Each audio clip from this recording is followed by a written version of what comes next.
ធ្វើយ៉ាងដូចម្ដេចដើម្បីទទួលបានអត្ថប្រយោជន៍ពីបសសហើយតើបសផ្ដល់ជូនអ្វីខ្លះនៅពេលដែលគាត់មានផ្ទៃពោះអញ្ចឹងដំបូងនេះគឺខ្ញុំនឹងលើកឡើងពាក្យពន្ធទៅនឹងប្រាក់ឧបត្ថម្ភរបស់រដ្ឋាភិបាលសម្រាប់សមាជិកបសសជាស្ត្រីមានផ្ទៃពោះនិងកុមារក្រោមអាយុ2ឆ្នាំអញ្ចឹងចំពោះកម្មករនិយោជិតជាស្ត្រីដែលជាកម្មករនិយោជិតនឹងនៅពេលដែលគាត់មានផ្ទៃពោះគាត់ទទួលបានអត្ថប្រយោជន៍ពីរដ្ឋាភិបាលគេហៅប្រាក់ឧបត្ថម្ភរបស់រដ្ឋាភិបាលទី1គឺមុនសម្រាលហ្នឹងគឺបសសឬក៏រដ្ឋាភិបាលហ្នឹងគឺផ្ដល់ប្រាក់ឧបត្ថម្ភជូនគាត់ចំនួន4ដងម្ដង80000ពេលគាត់អញ្ជើញទៅពិនិត្យសុខភាពនៅមន្ទីរពេទ្យរបស់រដ្ឋណាចាហើយនៅពេលសម្រាលគឺរដ្ឋាភិបាលផ្ដល់ប្រាក់ឧបត្ថម្ភជូនចំនួន800,000សម្រាប់កូនមួយណាបើក្នុងករណីគាត់កូនភ្លោះគឺបាន1,200,000បើកូន3គឺគាត់បាន1,60,000ចាហើយចំពោះក្រោយសម្រាលរដ្ឋាភិបាលក៏នឹងធ្វើការផ្ដល់ការពិនិត្យសុខភាពសម្រាប់ម្ដាយ2ដងនិងចាក់វ៉ាក់សាំងកូន8ដងនៅសម្រាប់ការពិនិត្យសុខភាពនៅមូលដ្ឋានសុខាភិបាលសាធារណៈនិងចាក់វ៉ាក់សាំងនៅមន្ទីរពេទ្យរបស់រដ្ឋផងដែរចាហើយខ្ញុំនឹងបញ្យល់លម្អិតពាក់ព័ន្ធទៅនឹងថាតើការទៅចោះឈ្មោះសម្រាប់ការមានផ្ទៃពោះដំបូងហ្នឹងតើយើងគួរតែត្រៀមអ្វីខ្លះចាអញ្ចឹងចំណុចសំខាន់ដែលយើងត្រូវមាននៅពេលដែលដឹងថាខ្លួនមានផ្ទៃពោះហ្នឹងណាអ្នកទាំងអស់គ្នាចានៅពេលដឹងថាខ្លួនមានផ្ទៃពោះគឺត្រូវអញ្ជើញទៅពិនិត្យសុខភាពនៅមន្ទីរពេទ្យរបស់រដ្ឋដើម្បីយកសភៅពិនិត្យសុខភាពពីមូលដ្ឋានរបស់រដ្ឋណាករណីបងប្អូនយកសភៅពីមន្ទីរពេទ្យឯកជនឬដៃគូបសសឯកជនគឺបសសអត់ចុះឈ្មោះប្រាក់ឧបត្ថម្ភជូនទេណាចាហើយទី2ហ្នឹងគឺអត្តសញ្ញាណប័ណ្ណបសសនិងគណនីធនាគារ AC Lida ណាចំពោះប្រាក់ឧបត្ថម្ភរបស់រដ្ឋាភិបាលនេះគឺយើងយកគណនីតែមួយទេគឺ AC Lida សុំលុយខ្មែរ14ខ្ទង់ណាករណីយើងយកលេខទូរស័ព្ទគណនីទាន់ចិត្តហ្នឹងគឺយើងអត់បសអត់ទទួលទេណា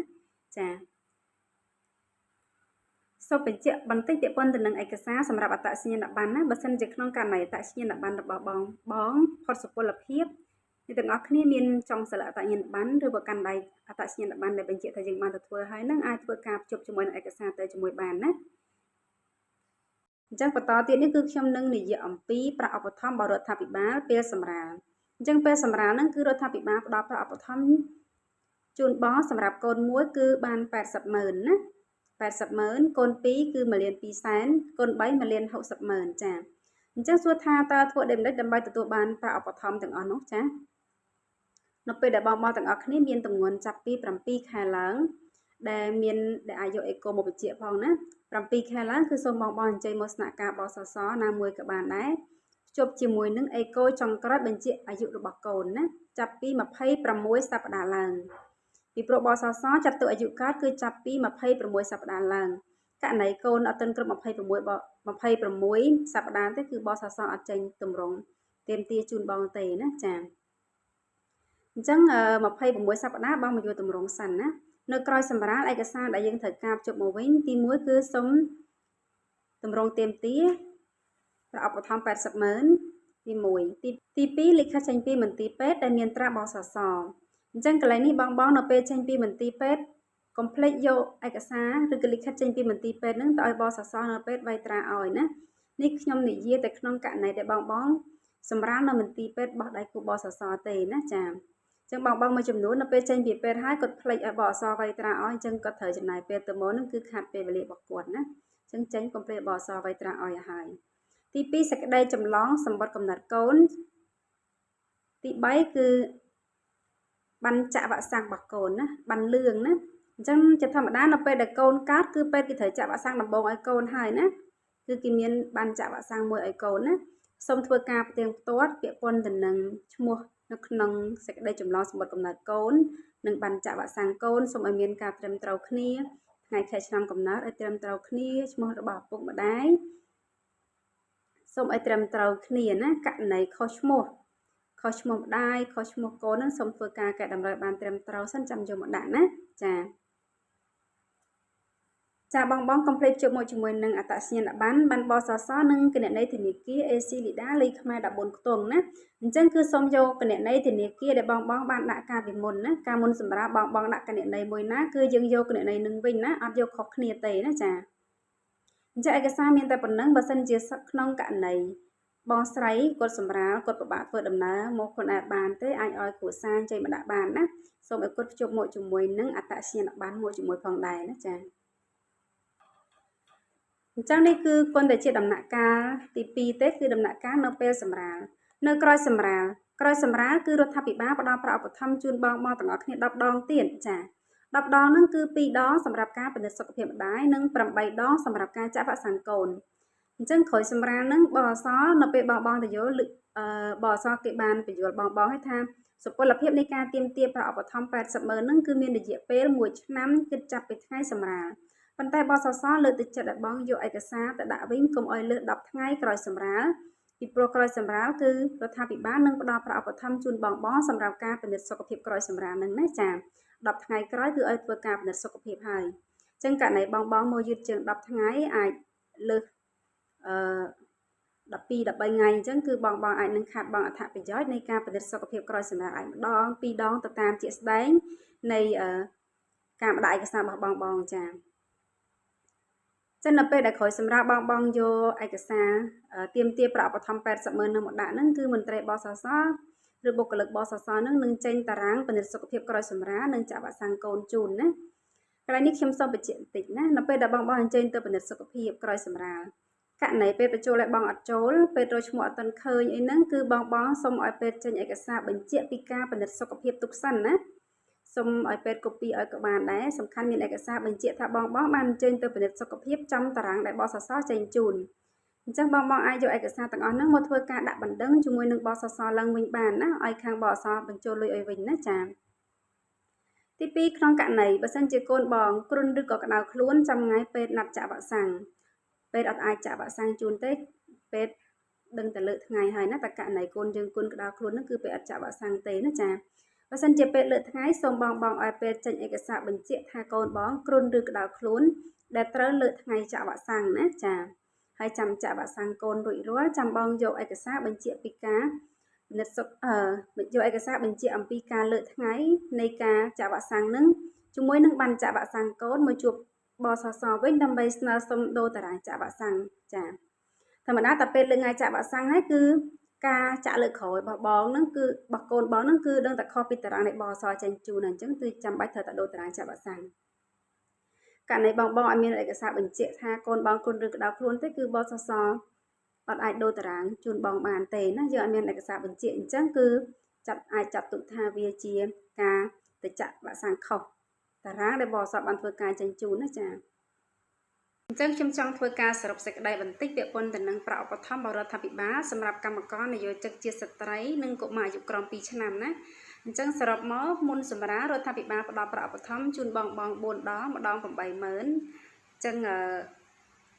ពេលសម្រាប់ប្រាក់ឧបត្ថម្ភ80ម៉ឺនសម្រាប់កូនមួយដូចខ្ញុំបញ្ជាក់ណាចាអ